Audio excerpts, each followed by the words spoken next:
June 12 குறுவைக்கு தண்ணீர் திறக்கப்பட வாய்ப்பு அதிகமாக இருக்குன்னு சொல்லியிருக்காங்க. அதுமாதிரி நீர்வளத்துறை அதிகாரிகள் தமிழக முதலமைச்சர் நீர் திறப்பார்னு சொல்லியிருக்காங்க ஜூன் 12க்கு. இன்றைக்கி இருக்கக்கூடிய அறிகுறி அப்படி தான் தெரியுது. இன்னும் கிட்டத்தட்ட பார்த்திங்கனாக்கா ஒரு 50 நாள் கூட இல்லைன்னு சொல்லலாம்.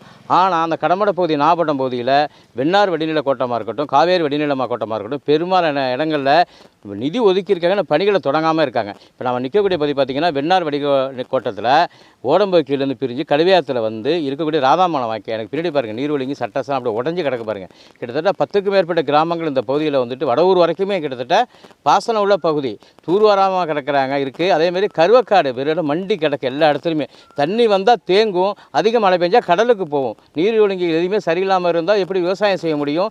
வர்ற நீர் வீணாக தான் போகும். அதனால் துரித தமிழக அரசு நடவடிக்கை எடுத்து எல்லா பகுதிக்கும் வந்துட்டு தூர்வாரணும். குறிப்பாக ஒதுக்கின நிதி போதுமானதாக இல்லை, கூடுதலான நிதி ஒதுக்கணும். இப்போ நிதி ஒதுக்குனது வேளாண்மை துறை ஒரு நிதி ஒதுக்குறாங்க, நீர்வளத்துறை நிதி ஒதுக்குறாங்க. நாகப்பட்டினம் வருகை தந்த தமிழக முதலமைச்சர் ஐயா வந்துட்டு 31 கோடி ரூபா நிதி ஒதுக்குறேன்னு சொல்லிட்டு போகிறாங்க. இது 3 விதமான நிதியாக இருக்குது. ஏடி பஞ்சாயத்து வர 100 நாள் வேலையை பார்த்துருக்காங்க. இது ஒருங்கிணைந்து இவர்கள் சரி செய்து வெட்டின வாய்க்காலும் திருப்பி வெட்டக்கூடாது.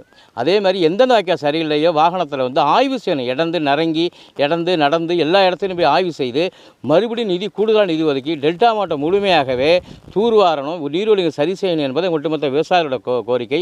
வெறும் கண் துடைப்பாக மட்டும் இருக்கக்கூடாது, போர்க்கால அடிப்படையில் நடவடிக்கை எடுக்கணும். ஏன்னு கேட்டிங்கன்னா குறுகிய காலம் தான் இருக்குது. ஜூன் 12 தண்ணீர் திறக்குன்னு தமிழக அரசு அறிவிச்சிருக்குது. அதனால் உடனடியாக நடவடிக்கை எடுத்து உடனடியாக சிறப்பு நிதி ஒதுக்கி தூர்வாரணும்னு சொல்லி தமிழக விவசாயிகள் சார்பாக கேட்டுக்கொள்கிறேன். என்னுடைய பேர் எஸ்ஆர் தமிழ்ச்செல்வன், தமிழக விவசாய பாதுகாப்பு சங்கம், நாகப்பட்டினம்.